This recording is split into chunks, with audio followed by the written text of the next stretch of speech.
Olá, boa tarde. Está no ar o Direto da Redação. A partir de agora, você acompanha comigo tudo o que foi destaque durante esta semana na Zona da Mata, Sul e Norte de Minas. Uma mãe em Juiz de Fora vive um drama desde que o filho de 23 anos foi encontrado morto dentro da ala psiquiátrica do Hospital Central do Exército, no Rio de Janeiro. A família denuncia que o jovem, que era militar do Exército, entrou em depressão depois de ver um colega morrer em treinamento. Honras militares para o sargento Costa. O militar do Exército morreu aos 23 anos. Ele estava internado na ala psiquiátrica do Hospital Central do Exército, no Rio de Janeiro. Segundo informações passadas à família, Eduardo Barbosa Torres da Costa usou o lençol do leito hospitalar para se enforcar.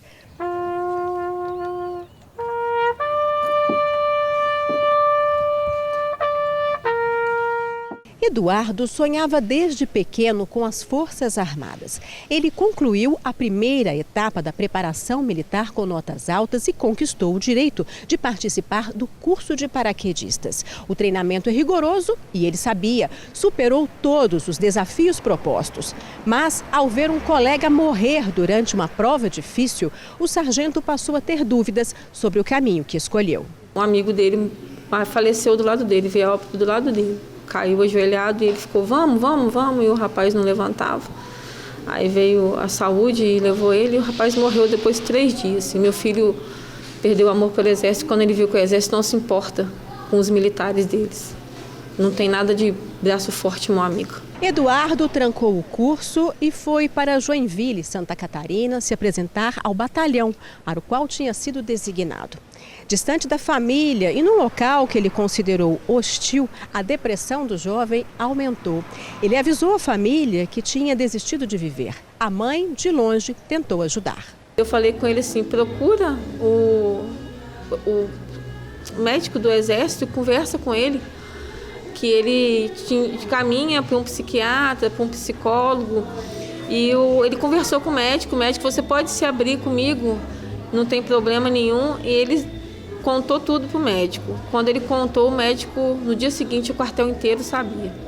E para eles, depressão é coisa de gente fraca, sabe? No atestado médico emitido no dia 19 de março, consta que Eduardo apresentava transtorno depressivo recorrente.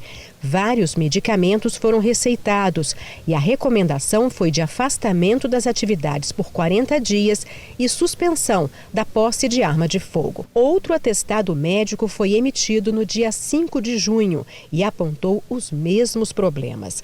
A recomendação foi de afastamento do trabalho por 60 dias e, mais uma vez, a suspensão da posse de arma de fogo. Meu filho tinha piorado o quadro dele.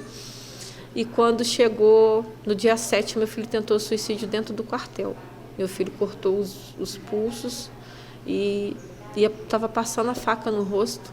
O tenente dele entrou na hora e pegou e aí fizeram os primeiros socorros. Eduardo foi internado num hospital em Curitiba. Chegou lá, o meu filho estava numa ala de militar, mas numa ala de suicida. E nessa ala ele aprendeu ficaram trocando ideias de como suicidar, sabe?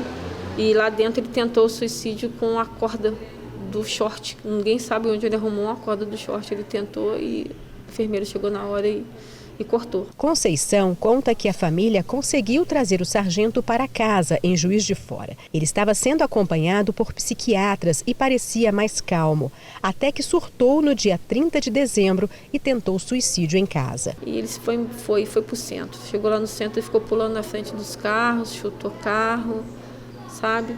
Ele estava completamente descontrolado. Eduardo foi preso e, segundo a mãe, foi agredido na delegacia por policiais do Exército. Meu filho já estava calmo, já tinha acalmado meu filho. Ele falou com meu filho assim, ou você vai por bem ou você vai por mal. Meu filho, mas você está falando assim comigo por quê? Aí começou o bate-boca, eles se atracaram lá, veio mais três policiais do Exército, soldados, bateram no meu filho na nossa frente. Conceição gravou a chegada do filho ao Hospital do Exército em Juiz de Fora. Eu vou te processar pela decisão superior. Vou tomar o medicamento dele aqui, rapaz. Tudo no médico. Qual é o teu nome? Nessas outras fotos, feitas depois da prisão dele, o olhar é vidrado e vazio, como se ele tivesse se desligado da vida.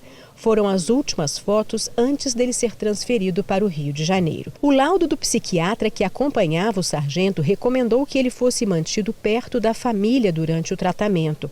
O médico considerou que a manutenção do paciente no ambiente militar iria piorar o quadro dele. O documento foi assinado no dia 16 de janeiro. No dia 30, a notícia de que Eduardo tinha se matado dentro do hospital despertou desconfiança na família. Eles falaram que lá ele ia ser monitorado, ele ia estar são e salvo. O advogado do Exército falou isso comigo. O advogado da família é especialista em causas militares. Ele aponta as irregularidades no caso. Nós temos aí duas situações. Nós temos a questão administrativa, que é a transferência de um militar de uma unidade para outra, a qual ele nem pertence para um tratamento, que seria desnecessário, porque aqui em Juiz de Fora nós temos a PE, se fosse o caso de segurança, nós temos uma Polícia do Exército aqui em Juiz de Fora para quê? É para segurança, não é para enfeitar quartel. Então eu poderia muito bem ficar no Hospital Militar em Juiz de Fora e na rede conveniada aqui, que tem o Ananério e outros hospitais. E nós temos também a questão agora da questão jurídica, né? Eu vislumbro aqui não apenas um suicídio, é uma questão de crime do artigo 213 do Código Penal Militar, que é maus tratos. Aquele que tem sob sua subordinação um militar para cuidados, ele deve dispensar os meios necessários e recursos corretos para manter o tratamento, segurança e tudo mais. A família vai cobrar na justiça respostas para o que aconteceu com Eduardo. Os militares que teriam agredido Eduardo durante a prisão dele também vão ser processados. A assessoria de comunicação do Comando Militar do Leste informou em nota que não relata detalhes de casos de suicídio, mas esclareceu que o sargento estava preso preventivamente por determinação da Justiça de Minas Gerais. Durante a audiência de custódia, ficou definido que o militar teria que ser internado no hospital psiquiátrico e, por isso, ele foi transferido para o Hospital Central do Exército, no Rio de Janeiro. Foi aberto um inquérito policial militar para apurar o fato ocorrido dentro da unidade. Eu quero justiça, sabe? Chega de impunidade, chega de militar se matar e ficar por isso mesmo. A morte do meu filho não vai ficar por isso mesmo, não vai. A costureira fez uma calça para ele camuflada quando ele era pequenininho, sabe? E ele via, ele ficava com a mãozinha assim. Ele é exército, mamãe é exército desde pequenininho. É muito triste. Meu filho vinha a óbito com 23 anos. Nós entramos em contato com o 62º Batalhão de Infantaria do Exército do Brasil. Por meio de nota, fomos informados que foram tomadas todas as providências para prestar o apoio de saúde ao militar. O Exército também informou que está à disposição para prestar os esclarecimentos necessários. E em Jaíba, no norte de Minas, um homem de 52 anos foi morto depois de uma discussão. Segundo a Polícia Militar, o suspeito de 35 anos foi preso e confessou o crime. Segundo a Polícia Militar, esse crime aconteceu em uma casa no bairro Bandeirantes. O corpo de João Teixeira Santos, de 52 anos, foi encontrado no quintal de uma residência. Foram os donos da casa que chamaram a polícia. A vítima estava caída no chão e tinha vários ferimentos na cabeça. Eles contaram aos policiais que o suspeito do crime, João Feliz Martins de Franca, de 35 anos, tinha sido contratado para limpar o quintal da casa. O homem conhecido como Tozinho tentou fugir assim que percebeu a chegada dos policiais. Tozinho tentou se esconder em um matagal, mas foi detido. Ele confessou o crime e ainda segundo a PM, o suspeito deu detalhes do homicídio. Tozinho contou que estava com as chaves da casa porque faria a capina do quintal. Em certo momento, a vítima, que estava embriagada, teria entrado no imóvel. Segundo ele, João Teixeira estava agitado e falava muitos palavrões. Os dois teriam começado uma discussão que acabou em agressão. A briga teria ficado ainda mais calorosa e Tozinho pegou uma pedra, que foi usada para agredir a vítima. João Teixeira não resistiu aos ferimentos e morreu no local. A PM não informou que teria provocado a discussão e nem o motivo da vítima ter ido até a casa onde Tozinho prestaria o serviço. Os donos da casa foram ouvidos e liberados. Já o suspeito foi levado para a delegacia de Janaúba, onde ficou à disposição da justiça. Uma mulher de 38 anos foi encontrada morta em um matagal em Barbacena, no Campo das Vertentes. Segundo a polícia, o suspeito seria o marido da vítima e teria confessado o crime para um primo da mulher. A vítima foi encontrada morta numa área de mata, no local conhecido como Cabeça Branca. A polícia militar foi chamada ainda de madrugada, por volta de 4 horas da manhã. Foi um primo do suspeito que avisou aos militares que algo estranho estava acontecendo. Ele contou que foi procurado por José Valdecir dos Santos Castro, de 23 anos. O homem estava muito nervoso e disse ao primo que tinha matado a companheira Leila Carla Costa, de 38 anos. Segundo a PM, a suspeita é de que Valdecir tenha chamado a mulher para conversar e convencido a vítima a entrar na mata, onde foi estrangulada. O homem teria usado as próprias mãos para asfixiar Leile. Depois, ao perceber que ela estava morta, ele teria tentado tirar a própria vida, tomando um veneno conhecido como chumbinho. Os policiais militares fizeram várias buscas na mata e encontraram a vítima já morta. Ao lado do corpo estava Valdecir. Ele tinha sintomas de envenenamento. Os bombeiros foram ao local e prestaram os primeiros atendimentos ao homem, que foi levado para o Hospital Regional de Barbacena, onde ficou internado. E em Poços de Caldas, uma adolescente de 13 anos foi encontrada morta dentro de uma tapeçaria. O crime repercutiu na cidade. Meu nome é Agatha, tenho 13 anos, moro no Jardim Contorno. Trouxe a menina pra ensinar ela a costurar, cara. Eu queria que só me desse roupa, sapato, não tenho nada.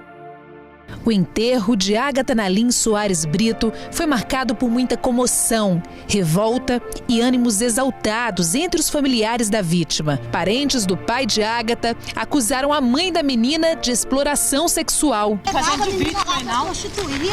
Como que eu fiz isso? Ah, como? Vou te falar como. Você vivia com ele, ela nunca na minha vida. A adolescente de 13 anos foi encontrada morta dentro dessa tapeçaria, em Poços de Caldas, no sul de Minas. Ela estava desaparecida desde a última sexta-feira.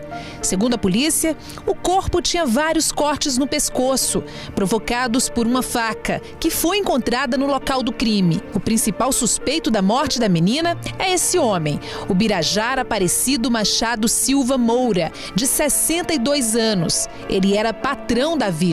Bira, como é conhecido, está foragido. A polícia acredita que o autor mantinha um relacionamento com a menor e que o crime teria sido motivado por ciúmes. Gente, ela tá trabalhando, ela não tá fazendo nada de errado. Ela vai lá, acontece uma coisa, graças a Deus não aconteceu nada, a menina tá intacta, normal, do mesmo jeito que vem e vai. Às vezes eu vou, aliás, todo dia eu ia lá pra ver como é que tava. Eu também ia lá, não vou negar isso, mas o povo me incriminar que eu fiz isso. Tinha amizade com ele, sim, não vou negar isso. O erro meu foi de ter deixado ele lá. Esse eu admito e assumo. Não tem como, eu jamais vou falar uma coisa que... Nossa, é uma coisa que... Mas como eu ia imaginar que um homem de 62 anos ia fazer isso? O pai de Agatha também negou ter conhecimento de que a filha tivesse algum envolvimento com o Birajara. Uns falam que eu troquei minhas filhas por droga, outros falam as coisas da mulher que não tem nada a ver. Segunda-feira, 3 de janeiro de 2020, depois de um fim de semana inteiro sem informações sobre o paradeiro de Agatha, a polícia recebe uma ligação. Vizinhos de Ubirajara informaram sobre um mau cheiro vindo de dentro da tapeçaria dele. Ao chegarem no local, a constatação: Agatha estava morta. Tendo constatado que realmente havia um odor de putrefação no local, a gente solicitou apoio inclusive de populares e com o auxílio deles nós conseguimos arrombar a porta do estabelecimento. Infelizmente nos deparamos com o corpo da jovem caído num quarto improvisado no fundo do comércio. Ela apresentava diversas lesões pelo corpo, principalmente na região da garganta. Ela estava caída ao solo, aos pés de uma cama. Nessa cama foram localizados manchas de sangue, indicando que ela pode ter tomado os primeiros golpes na cama.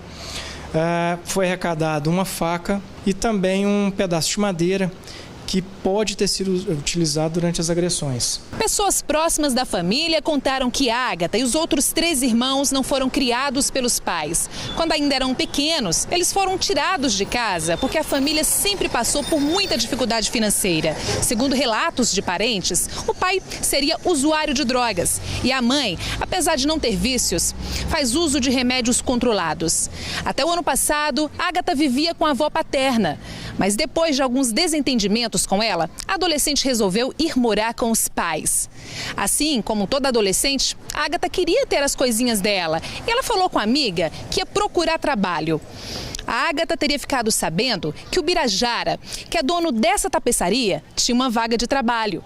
E como ele era conhecido da família, ela não viu problema em começar a trabalhar aqui, sem imaginar o risco que ela corria. Um serviço que não tinha força física, nada disso. Aí ela ganhava uns trocadinhos, comprava a maquiagem dela, inclusive tá até aqui comigo, comprava os batonzinhos dela. Era o dinheirinho que ela tinha, que às vezes nem eu tinha para fazer isso. A Ágata começou a trabalhar aqui no fim do ano passado, fazendo serviços de costura para o Birajara. Pelo menos era o que todo mundo achava. Mas com o passar do tempo, os vizinhos aqui do estabelecimento começaram a achar estranha a relação dos dois. O Birajara começou a dar presentes para a menina. E a polícia suspeita que esses presentes eram dados em troca de relações sexuais que ele mantinha com a menor. Mas a garota teria arrumado um namorado mais jovem, quase da idade dela. Isso teria deixado o Birajara muito enciumado. Ao lado do corpo de Ágata, a polícia encontrou uma carta, provavelmente escrita por o Birajara. Nela, o suspeito confessa o assassinato e explica o que motivou cometer o crime. Foi constatado pela carta que o autor, além de confessar o homicídio, ele demonstra que a provável motivação dos fatos foram passionais. Dias antes do crime, ele teria tentado vender alguns objetos para pessoas conhecidas. Ele procurou um amigo, dizendo que ia deixar o local que ele trabalhava, ia passar o ponto e que precisava vender alguns utensílios de trabalho. Ainda de acordo com a mãe da vítima, na quinta-feira passada, ela e a filha estiveram na tapeçaria. A intenção era apagar fotos tiradas por Ágata do celular de Birajara. Mas o suspeito não teria permitido. Ainda teria ficado nervoso com a atitude da menina. Ele tomou o celular bruscamente dela, assim, bem à força mesmo. Ela foi e empurrou ele. Quem empurrou e jogou ele pelo um banco que tem lá? Eu não sei se ele ficou com mais raiva ainda, eu não sei. A polícia também investiga se os pais tinham conhecimento da relação entre o Birajara e a Ágata. Segundo informado pelos pais, eles em tese não teriam conhecimento do relacionamento da filha com ele. Mas tinham conhecimento que a filha frequentava diuturnamente a tapeçaria. Segundo os vizinhos lá do entorno, de conhecimento que a vítima teriam um relacionamento com esse rapaz, que seria de conhecimento dos pais. O Birajara já tinha passagem por tráfico de drogas. E segundo relatos de vizinhos, ele era uma pessoa de temperamento difícil. O suspeito já teve a prisão decretada. Ele vai responder pelos crimes de estupro de vulnerável e feminicídio. Foi feito imediatamente um pedido de prisão temporária, subsidiado nos primeiros depoimentos coletados no inquérito policial. E agora as investigações vão prosseguir, com expectativa de término no prazo legal de 30 dias. A Justiça Pública acatou o nosso pedido de prisão temporária, o Ministério Público deu parecer favorável, o mandado de prisão foi expedido e as investigações prosseguem. De Ágata ficam as lembranças de uma menina sonhadora, que antes de conhecer o Birajara, tinha muitos sonhos. Um deles era ter a oportunidade de tentar a carreira de modelo. Eu queria que a senhora me ajudasse a realizar o meu sonho, que é ser modelo. Desde pequena eu tenho esse sonho, eu já brinco de ser modelo com a minha irmã, desde pequena. Agora eu tô tentando ver se eu consigo realizá-lo. Ô Rose, me ajuda, meu sonho é ser modelo. Entendeu? É meu sonho. Eu fui para ela assim, então vamos fazer uma coisa? Eu vou te ajudar, eu conheço muita gente, tirei as fotos da menina, fiz os vídeos. Para a família, o sentimento de revolta vai permanecer. Pelo menos até que a justiça seja feita. A Agatha era teimosa, gente, mas era o meu amor. Então respeita a minha dor e para com esses fake. Para com isso, gente. A hora que eu precisei, a justiça não foi... No caso, para ela ter porque não daria como salvar a vida dela, mas teria um enterro digno. Poderia velar ela aqui muito bem. Como que eu poderia ficar desse jeito? A família me criticando, critiquem, fale o que quiser. Perante a minha alma, nesse ponto... Tô sossegada, só queria despedir da minha filha e todo mundo... eu não sei nem mais...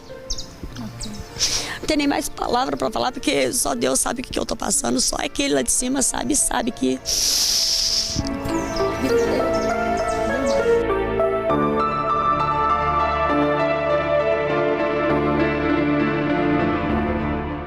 Em Alfenas, no sul de Minas, um feto de aproximadamente 6 meses foi encontrado em um elevatório de esgoto da Copasa. A polícia investiga para saber quem teria descartado o feto e cometido esse crime.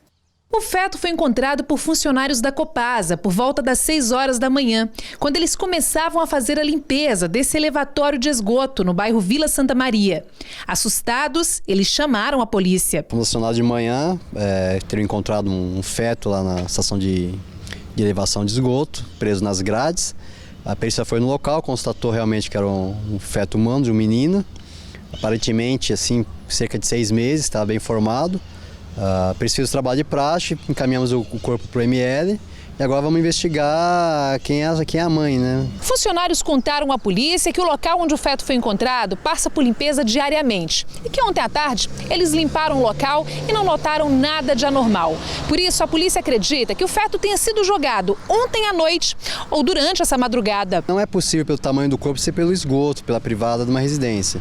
Então a gente acha que a pessoa procurou algum local de coleta de esgoto que tem nos vários bairros e deve ter jogado nela e foi parar na estação de elevação. A polícia também informou que alguns casos de abortos ilegais com abandono de feto já foram registrados na cidade. Mas esse é o primeiro caso de um feto com idade gestacional tão avançada. Tá perfeito, tá formado já, era um menino. Agora a polícia trabalha para tentar identificar quem é a mãe desse bebê, né? Quem teria feito isso com ele? Sim, provavelmente deve ter sido um aborto, porque 6 meses, a pessoa se está abortando, procura um hospital, né? Não é normal a pessoa abortar em casa e jogar no esgoto, né? O feto foi levado para o IML de Alfenas, onde vai passar por exames periciais para identificar a causa da morte. A polícia ainda não tem pistas de quem possa ter cometido o crime. A população pode ajudar com informações. Qualquer suspeita pode ser passada pelo Disque Denúncia. E agora a gente fala da chuva. Eu vou mostrar que um temporal derrubou árvores e deixou estragos em algumas cidades do sul de Minas. Em Varginha, uma escola suspendeu as aulas. O trânsito ficou interditado em 2 rodovias da região. E em Guaranésia, a água da chuva invadiu casas e comércios.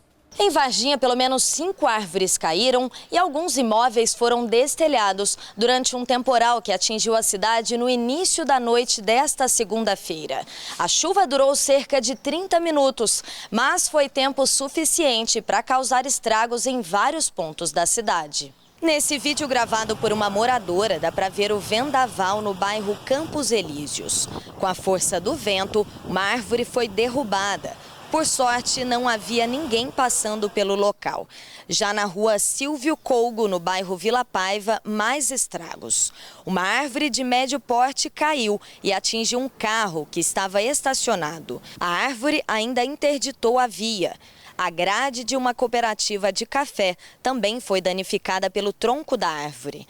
Já essas fotos tiradas no bairro Vargem mostram que o telhado de uma escola foi arrancado.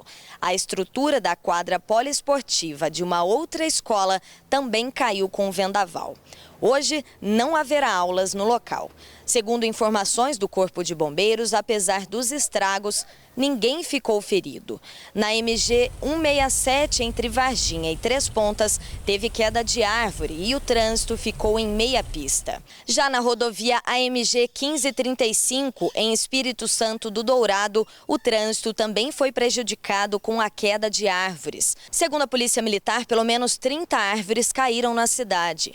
Cabos fios de postes de iluminação também foram atingidos e danificados. O DR, Departamento de Edificações e Estradas de Rodagem de Minas Gerais, foi chamado para a limpeza da pista. A CEMIG também trabalha para restabelecer a energia no local. E também choveu forte em Guaranésia. Lojas e casas foram invadidas pela água e pela lama. Os locais mais afetados foram o centro da cidade e o bairro Trevo. Segundo o Corpo de Bombeiros, 2 famílias ficaram desalojadas. 2 pessoas precisaram de atendimento médico na cidade depois que foram atingidas por blocos de concreto que se soltaram durante o vendaval. O Corpo de Bombeiros informou que foram pelo menos 8 chamados relacionados à chuva. Já a Defesa Civil informou que choveu pelo menos 53 milímetros em 1 hora. E ainda falando da chuva, na Zona da Mata e no Campo das Vertentes, houve registros de enchentes e alagamentos em algumas cidades. As mais atingidas foram Juiz de Fora, Coronel Pacheco e Barbacena. O temporal atingiu a região no início da noite. Houve enchente em várias cidades da região. Em Coronel Pacheco, uma moradora registrou imagens da Praça São Cristóvão coberta pela água. Em Barbacena, no Campo das Vertentes, o pontilhão foi um dos locais mais prejudicados. A água subiu rápido e inundou várias ruas.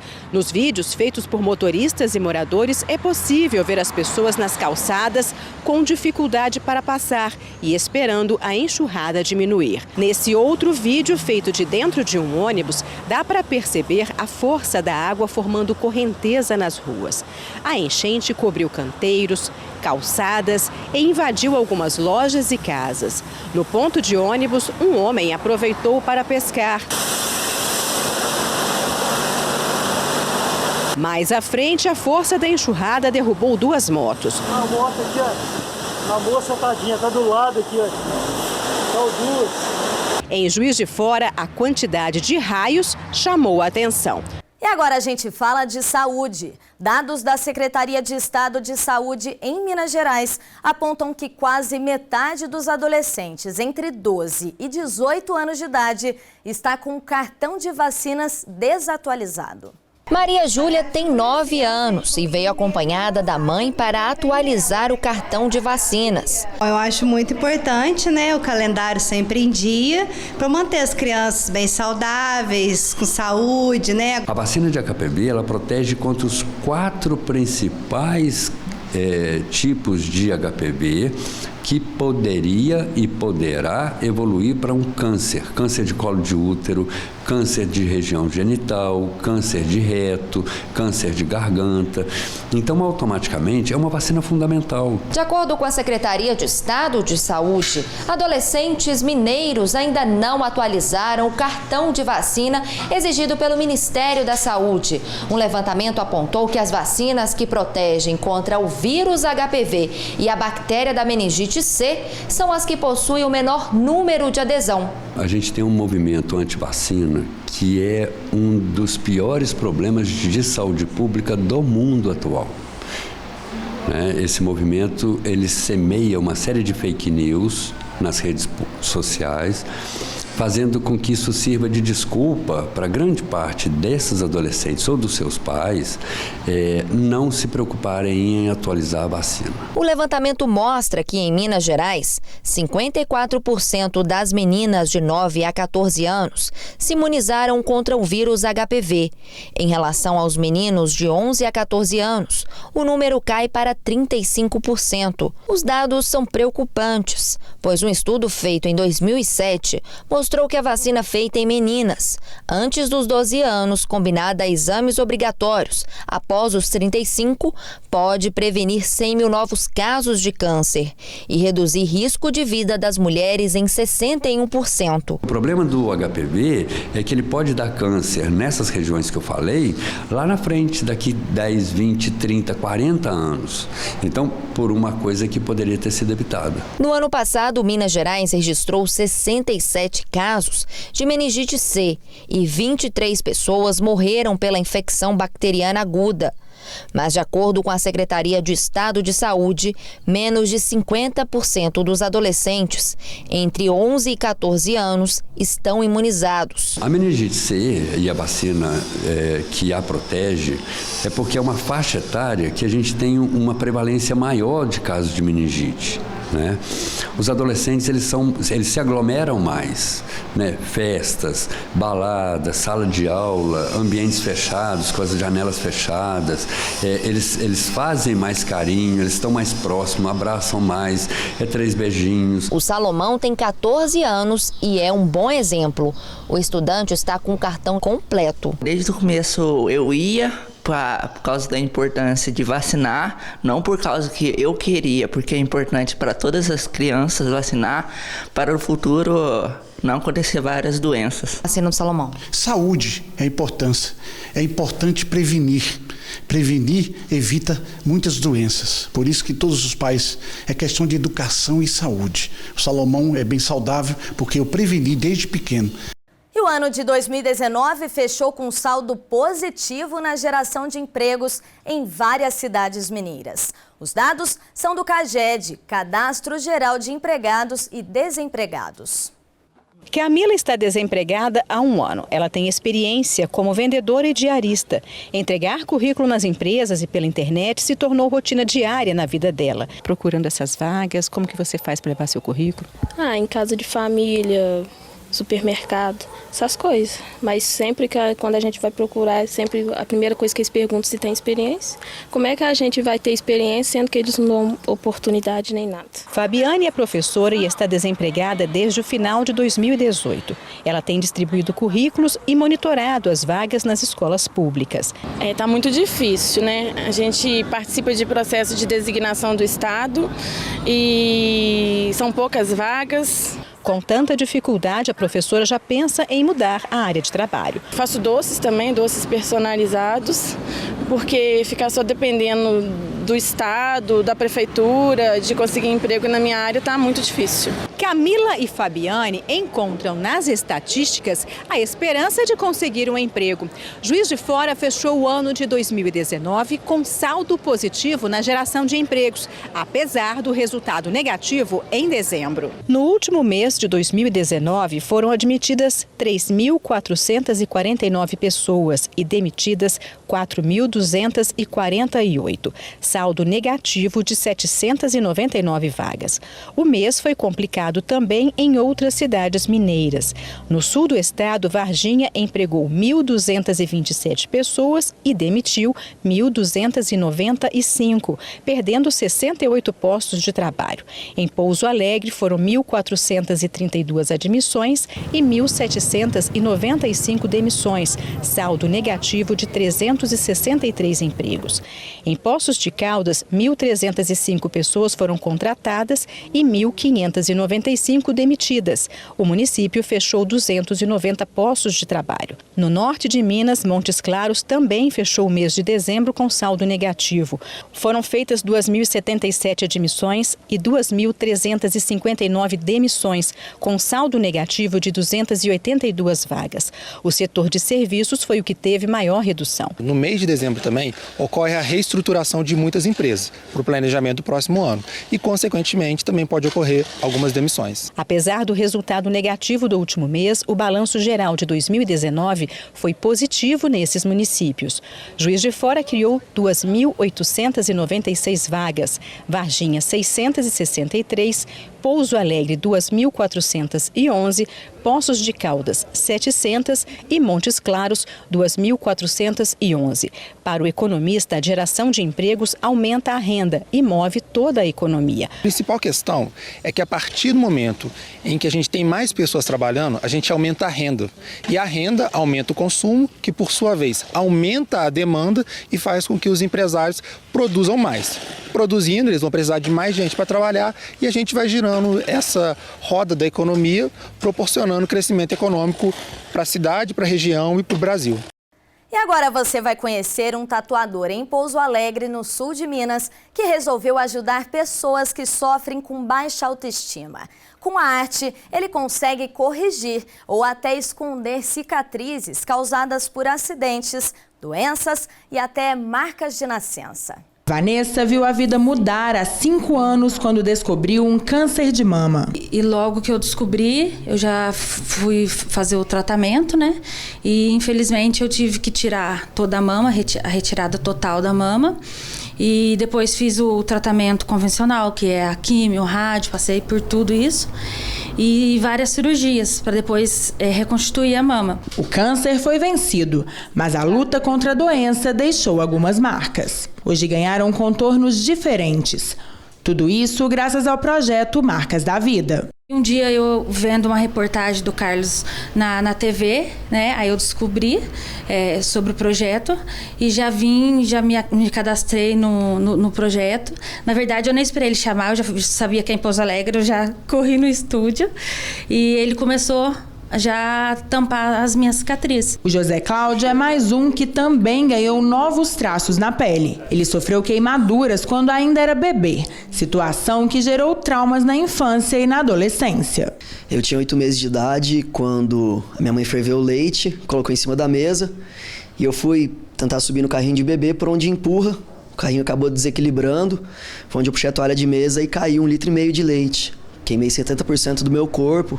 E as cicatrizes vieram me acompanhando durante a vida e eu sentia vergonha de tirar a roupa, assim, tirar a camiseta na piscina, me escondia, né, durante a adolescência e a infância. O corretor de imóveis conta que depois das tatuagens a vida dele mudou completamente. Fico mais à vontade, não sinto vergonha, foi bem mais tranquilo, fiquei bem mais satisfeito com o resultado. Foi pelas mãos do tatuador Carlos Galina que a pele da Vanessa e do José Cláudio ganhou cores e desenhos. A história deles inspirou o profissional que resolveu unir o talento com uma ação social. Eu trabalhava num estúdio onde chegou uma cliente lá com uma cicatriz muito grande na barriga. Ela assim que mais me comoveu para criar um projeto social. Depois de um bom tempo encontrei ela de novo e aí eu consegui fazer o trabalho nela. Mas nesse período eu fiz outras pessoas, né? E antes de fazer eu estudei muito, né? Tive muito apoio de dermatologista, médico, né? Realmente entender como funciona a pele, entender todos os tipos de cicatrizes. E ele não depende apenas da agulha, da maquininha e das tintas. Para seguir com o projeto é preciso muito estudo e planejamento. Cada cicatriz e marca no corpo pede a elaboração de um desenho e de uma cobertura cuidadosa. E assim nascem as obras de arte, coloridas ou em preto e branco. E a iniciativa deu tão certo que tem até fila de espera. Tem gente que chega a esperar até 2 anos para fazer a tatuagem. É o caso do Leandro, né, Leandro? Que já está aqui ansioso. Como que é isso para você? Como que tá a expectativa? A expectativa tá ótima. Porque, apesar de eu vir de vários acidentes, né, o olhar... Para quem olha uma cicatriz é diferente para quem olha uma tatuagem, uma obra de arte. Então é importante para a gente, autoestima... E eu tô ansioso mesmo para fazer. E quase 3 horas depois, o resultado final. A cicatriz no braço virou um desenho cheio de estilo. O projeto nasceu há 5 anos. Até hoje, cerca de 60 pessoas foram atendidas gratuitamente pelo tatuador. É a vida transformada por meio da arte. Hoje eu ponho biquíni, adoro pôr biquíni, principalmente a parte de cima, porque aparece todas as tatuagens. E eu acho lindo, tiro muita foto. Então, assim, eu falo que o Carlos, ele devolveu minha autoestima, entendeu? Ele devolveu o gosto, assim, de eu sentir mulher novamente. E o fim de semana promete ser de muito agito. A Camila Dourado traz pra gente os eventos que são destaque na Zona da Mata Mineira, no norte e no sul de Minas.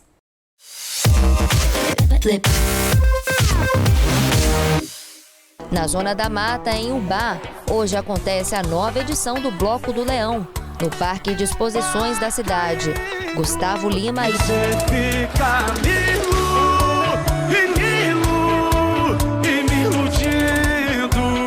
Tomate já estão confirmados. Vai, amor, me faz sentir tudo de novo. Me dá um beijo bem gostoso. A festa começa às 5 da tarde. Hoje, em Juiz de Fora, tem funk e pagode, no Terraço Centro de Eventos. Entre as atrações, o cantor Ferrugem.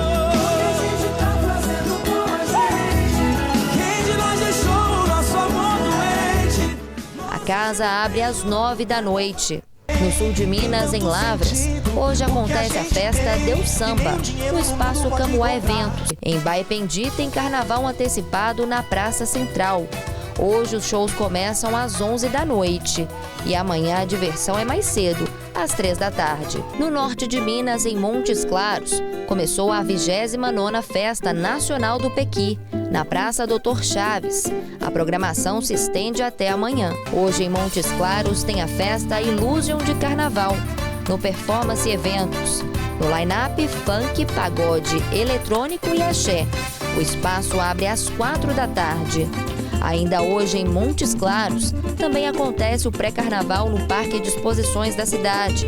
A banda Sambacana e convidados agitam os foliões. Os portões abrem às 6 da noite. O Direto da Redação fica por aqui. Até a próxima. Tchau, tchau.